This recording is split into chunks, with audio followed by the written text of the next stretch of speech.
우리가 사우나 같은 데를 가면은 피부가 처음에는 촉촉한 것 같은데 땀 빼고 기분 좋고 다 좋은데 사우나 자주 가시는 분들 보면은 나중에 건조함이 굉장히 심해지는 경우가 있어요. 그러면은 왜 건조하지? 사우나를 덜 가서 그런가? 그래서 사우나 일주일에 한 번 가던 거를 막 2번씩 가시고 3번씩 가시고 하시는 분들이 있거든요. 더 많은 피부의 수분 증발을 일으키게 돼요.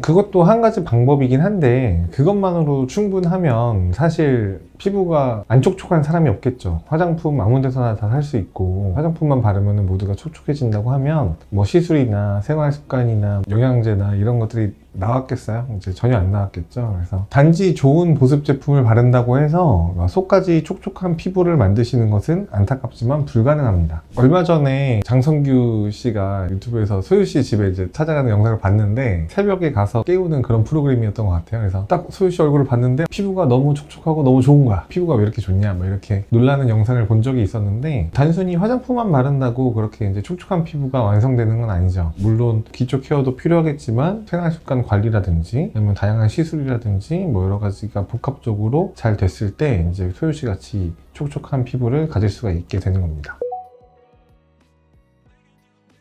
촉촉한 피부를 만들기 위해서 우리가 알아야 될 게 하나가 있어요. 먼저 우리 피부는 이제 표피와 진피로 구성이 되어 있고 표피와 진피 사이에 기저막이라는 막도 있고 이런 피부층에 다양한 막들이 있어요. 그러다 보니까 겉에만 살짝 촉촉해진다고 해서 수분이나 이런 것들이 깊이 들어가지 못하는 경우가 굉장히 많습니다. 그래서 어떻게 하면은 우리가 피부 안쪽까지 촉촉한 상태를 만들 수가 있는지 홈케어부터 시술까지 이제 하나씩 알려드려 보도록 할게요. 여러분들이 가장 관심 있어 하시고 가장 알고 싶어하는 어떻게 하면은 집에서 나 혼자 촉촉한 피부를 만들 수 있나. 일단 첫 번째로 이제 역설적이긴 하지만 이제 충분히 보습 로션을 잘 바르는 거를 추천을 드립니다. 아까 얘기했잖아요. 그것만으로 충분하면 사실 피부가 안 촉촉한 사람이 없겠죠. 그러면은 이 화장품의 역할은 뭐냐? 겉을 촉촉하게 유지시켜주는 게 가장 중요한 역할이에요. 안을 촉촉하게 하는 게 아니라 겉을 촉촉하게 한다. 근데 그럼 겉을 촉촉하게 해서 뭐 할 거야? 나는 속이 촉촉해지고 싶은데 이렇게 생각을 하시겠지만 일단 겉부터 촉촉하게 만들고 안쪽에 있는 게 증발되지 못하게 이제 막아주는 역할을 하는 게 첫 번째 해야 될 일입니다. 그래서 겉이 기본적으로 건조하신 분이 있고요. 그 다음에 겉은 좀 촉촉한데 속 건조를 느끼시는 분들이 있어요. 겉에도 조금 건조하게 느끼시면은 비교적 좀 수분이 많이 함유되어 있는 로션을 바르셔서 보습을 챙김과 동시에 코팅제라고 하는데 피부를 이제 기름막으로 코팅을 해서 안쪽에 있는 수분이 증발되지 못하게 막아주는 역할을 하는 그런 제품을 바르시면 되고 그 다음에 좀 많이 건조하신 분들은 조금 더 두껍고 기름 성분이 더 많아서 밀폐가 꽉 되는 이제 그런 제품을 바르시는 게 조금 더 보습에 도움이 되겠죠. 피부가 손상이 돼서 까졌을 때 병원에서 바셀린 거즈 같은 거를 붙일 때가 있어요. 바셀린이 기름 성분이고 100% 기름 성분이고 이 기름의 역할은 물이 증발되지 못하게 막아주는 역할이거든요. 그래서 진짜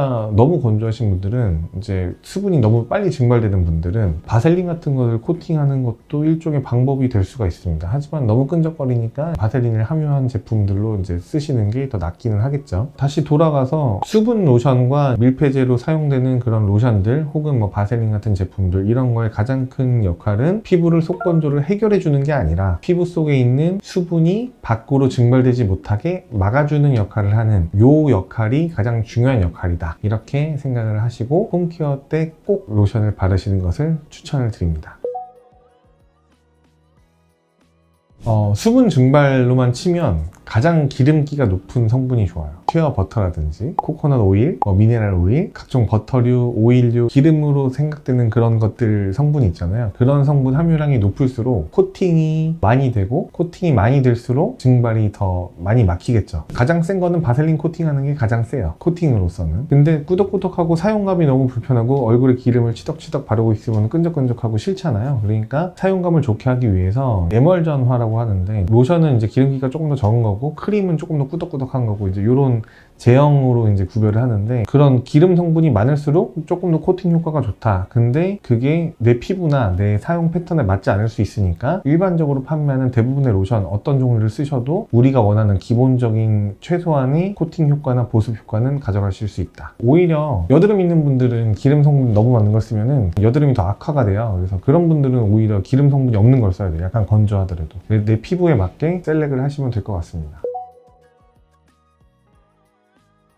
히알루론산이 굉장히 다양하게 많이 쓰여요. 필러도 히알루론산으로 만들어져 있고요. 그 다음에 물광주사도 히알루론산이에요. 화장품도 히알루론산으로 만들 수 있죠. 많은 화장품 회사에서 히알루론산으로 화장품을 많이 만들었어요. 이 히알루론산이 어떤 성질을 갖고 있냐면, 히알루론산 자체로 물은 아니에요. 수분 자체는 아닌데, 이 히알루론산 한 분자가 물을 한 1000개 정도를 끌어당겨 올 수가 있어요. 그러다 보니까 히알루론산 분자 하나가 있으면 주변에 있는 물이 1000개가 붙어 있는 그런 꼴을 갖고 있는 거죠. 그러면 이거를 피부 위에 딱 발라놓으면은 물이 계속 내 피부 위에 있는 그런 효과를 누릴 수가 있겠죠. 그런 의미에서 히알루론산을 함유한 이제 화장품들이 많이 개발이 됐습니다. 그러면 히알루론산 함유되어 있는 제품이 물을 많이 땡기고 있으니까 피부 위에 물을 계속 바르고 있는 것처럼 촉촉한 상태가 유지가 되는 거죠. 근데 여기서 한 가지 또 함정이 있긴 한데, 이제 히알루론산이 물을 잡아 당긴다고 했잖아요. 근데 내 피부에 만약에 수분이 충분하게 있으면, 아니면 주변 환경에 수분이 충분하게 있으면 바깥에 있는 수분을 끌고 와서 내 피부에 딱 되는데,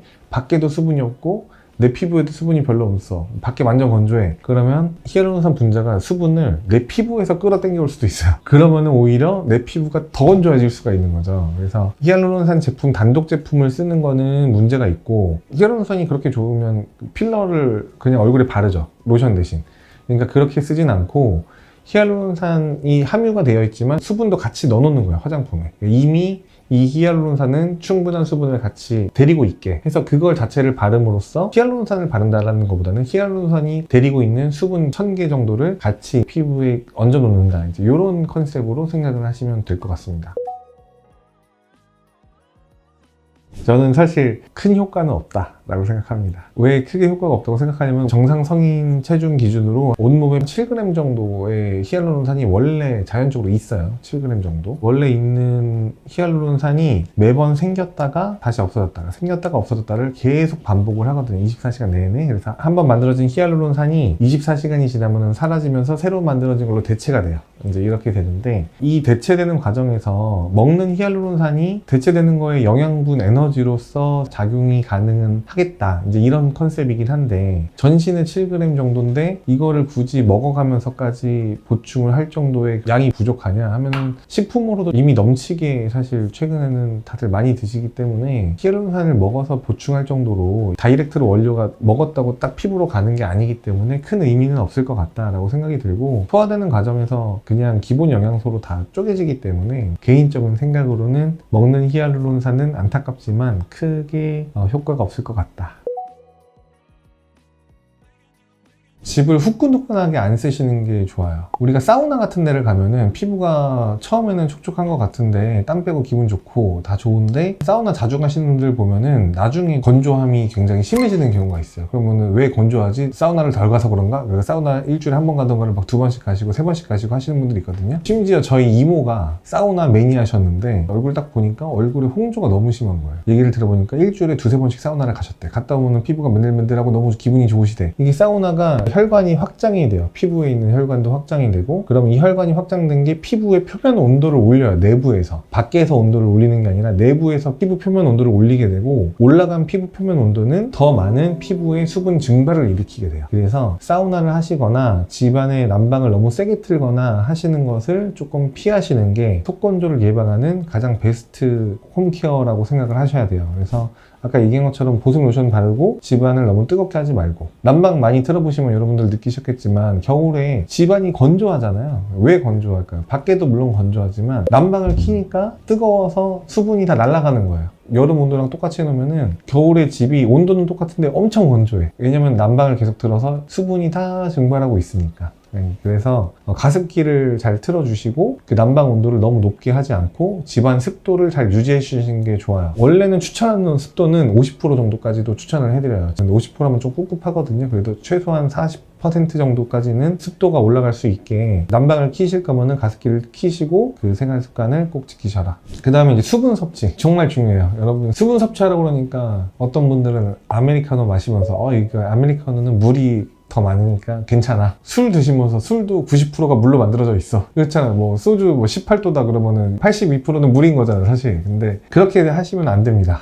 왜냐면 그렇게 물을 드신다고 하더라도 밖으로 나가는 소변으로 배출되는 양이 훨씬 많아요. 그래서 아메리카노 한 잔 드시면 물 한 컵을 거의 같이 따라서 드셔야 마르지가 않아요. 여러분들이 탈수가 되어 있다 라고 느끼시는, 침이 마르고 있다 그러면은 여러분들 탈수가 되신 거예요. 커피 마시면은 이제 한두 시간 있으면은 조금 입마름 좀 있으시잖아요. 그러면은 피부에 적신호가 온 거예요. 무조건 물을 보충을 하셔라. 이제 이렇게 말씀을 드리고요. 그 다음에 영양제들이 대부분 효과가 조금 떨어지기는 하는데, 그래도 이제 드시는 영양제 중에 추천할 만한 게 비타민 중에 매번 추천드리는 건데, 비타민 C는 우리 몸에서 직접 만들 수가 없는 영양소예요. 그러다 보니까 어쩔 수 없이 외부로부터 섭취를 할 수밖에 없고요. 채식 안 좋아하잖아요. 저도 야채 먹는 거 별로 안 좋아하는데 그러다 보면 비타민이 많이 부족하거든요. 그래서 비타민 C 정도 챙겨 드시는 거를 추천드리고, 피부 그 콜라겐 만들어주는 그 효소 역할을 하기 때문에. 그 다음에 두 번째로 관심이 많으신 분들은 콜라겐 영양제 드시는 거는 나쁘지 않다고 봅니다. 이제 콜라겐도 사실 식품으로 충분히 섭취를 하고 계세요. 특히 고기 좋아하시는 분들은 족발 먹는다 그러면 껍질에 다 콜라겐이거든요. 콜라겐을 너무 많이 먹어서 살이 쪄서 문제지, 오히려 콜라겐이 절대 부족하지 않아 우리 몸에 지금 먹는 게. 근데 야채만 드시는 분들, 뭐 이런 분들은 아무래도 단백질성 성분인 콜라겐 같은 것들이 좀 부족할 수 있거든요. 그래서 그런 상황에서는 콜라겐 영양제로 복용하는 것도 나쁘진 않겠다. 촉촉한 피부를 만들기 위한 홈케어, 어떻게 보면은 이제 기초예요. 그러니까 나빠지지 않게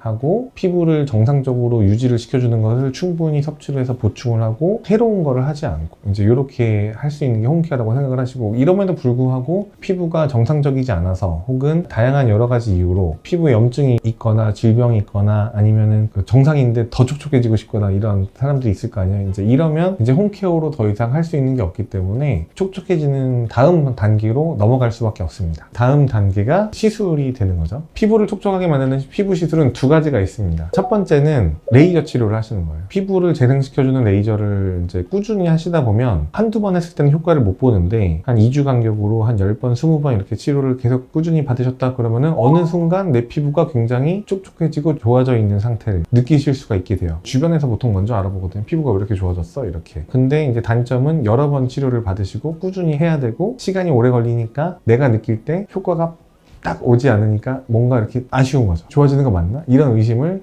한 몇 달 동안 하시게 되는 게 이제 단점이고, 대신 아프지 않은 게 장점인데, 우리 한국 사람들은 빠르게 한 번에 뭔가 했을 때 빡 좋아지는 걸 참 좋아하잖아요. 이제 그런 때 내 피부를 촉촉하게 만들 수 있는 가장 베스트 방법 한 가지를 꼽는다면 바로 히알루론산 주사입니다. 히알루론산 주사는 보통 물광 주사로 많이 알려져 있죠. 이제 아까 히알루론산에 설명드렸듯이 히알루론산 분자 하나가 물을 1000개 정도 끌어들인다고 했잖아요. 이 히알루론산 자체를 피부에 그냥 직접 주사해서 넣어버리는 거예요. 그러니까 넣어버리면은 피부 진피층 안쪽에 히알루론산이 물을 1000개씩 들고 거기에 딱 버티고 있게 되는 거죠. 그러면은 어떻게 되겠어요? 피부가 안쪽부터 물폭탄을 그냥 하는 거죠. 실제로 물을 주사해서 쏴버리면 바로 흡수가 돼서 다른 데로 사라져 버리게 돼요. 근데 히알루론산 주사는 이제 이 히알루론산이 분해돼서 없어질 때까지 피부 안에서 수분을 계속 잡아당겨서 피부에 수분을 계속 공급해주는 이제 이런 역할을 하게 되는 거죠. 이때 건조성 피부염이 있어서 이제 물광 주사를 맞으시는 분들은 각효제가 없는 제품을 보통 추천드려요. 그러니까 완전 순수한 이제 히알루론산 주사를 그냥 해드리는 거죠.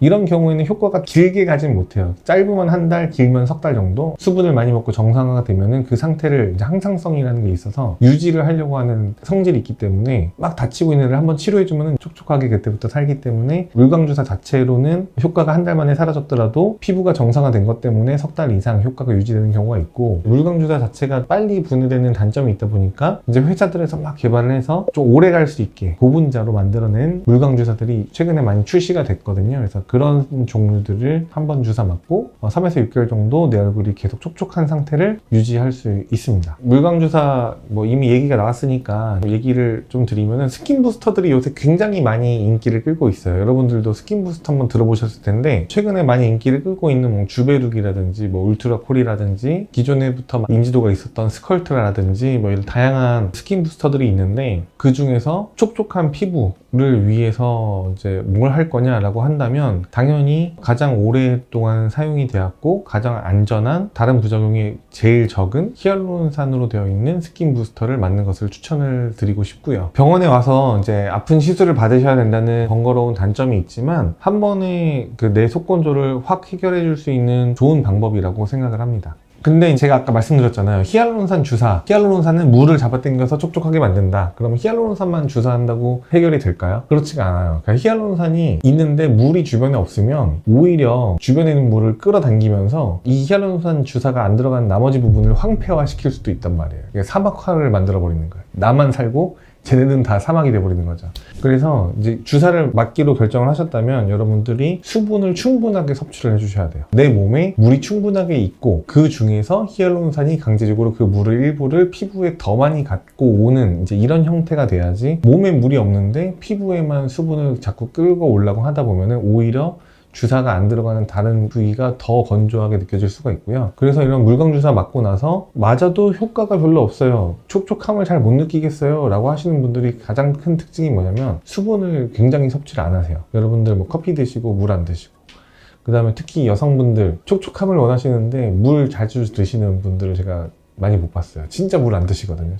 커피로 연명하려고 한다는 말이에요. 그러니까 뭐 아무리 강조해도 부족한, 꼭 물을 꼭 드셔라. 하루에 2리터씩 드시라는 게 아니라 입이 마르지 않을 정도로는 드셔야 돼. 그래도 한 최소한 내가 의식적으로 2리터는 좀 무리고 1리터?